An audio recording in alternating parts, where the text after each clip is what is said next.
#EndSARS against decades of brutality by Nigerian police that climaxed with killings at the Lekki Tollgate Plaza, Lagos State, is still fresh in the memory 2 years after. The youth had taken to the streets across the country in peaceful marches to protest the constant harassment, killings and extortion by police officers. After several days and a hijack of the protest by hoodlums and petty criminals, Nigerian army troops and armed police officers assaulted peaceful youth massed at the toll plaza, firing tear gas and bullets. When the smoke cleared, several persons had died, others injured, and left citizens traumatized. The heroes and martyrs of that brave movement should never be forgotten. The #EndSARS movement reverberated, attracting global attention to the plight of the Nigerian youth, and it beamed searchlight on the repressive regime of the president, Major General Muhammadu Buhari retired, and the callousness of Nigerian politicians.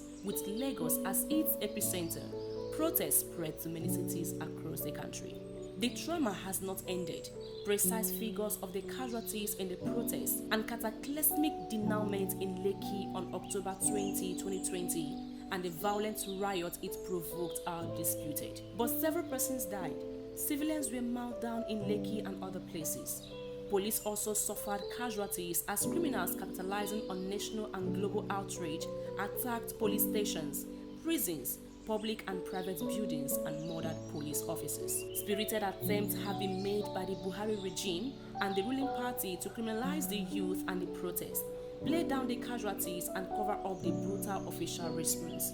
They have failed largely because of extensive coverage by mainstream domestic and international media. Liberty, fundamental freedoms, rights to justice, accountability by public officers, and enjoyment of democracy and good governance are never given on a platter. Citizens must constantly insist on them through all lawful actions. U.S. Office of the High Commissioner for Human Rights declares that everyone has the right to peaceful assembly, including sit-ins, strikes, rallies, and protests, both offline and online.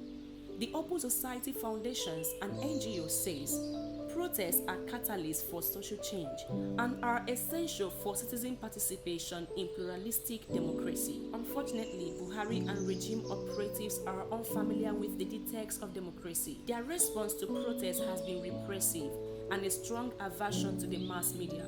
The battle is far from over, though SARS is officially disbanded. After only a few weeks of restraint, police officers across the country promptly resumed their oppressive, extortionist, and violent ways.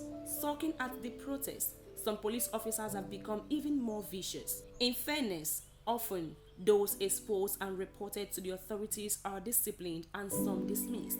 But the problem is pervasive and systemic. The force requires total overhaul. Buhari and Police Service Commission and the Inspector General of Police should initiate reforms. Moreover, no fewer than 32 #EndSARS protesters are still languished in prisons 2 years after, while 23 protesters are incarcerated in Ikoyi and Kirikiri prisons in Lagos. 9 protesters are being held in Oyo State, except for hoodlums who robbed, vandalized, or touched public and private property. Those with plausible criminal cases should be quickly prosecuted. The right to expression and freedom of assembly are guaranteed by the Nigerian Constitution and by the African Charter on Human and People's Rights.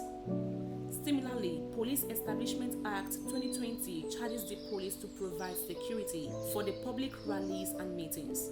A subsisting Court of Appeal ruling declares that obtaining a police permit as a precondition for holding rallies in Nigeria is unconstitutional. But police continue to insist on permits, battered by an unfavorable environment, unemployment of over 50% of police brutality. The youth should never give up. The youth were the vanguard of mass movement that toppled years of military dictatorship in South Korea. The youth and women of Iran are currently braving the brutal rule of clerics demanding their fundamental freedoms. The heroes of #EndSARS, especially those killed, maimed, or sent into exile, should never be forgotten. The youth and all Nigerians should persistently exploit all lawful and peaceful means to press for justice and the right to live in dignity.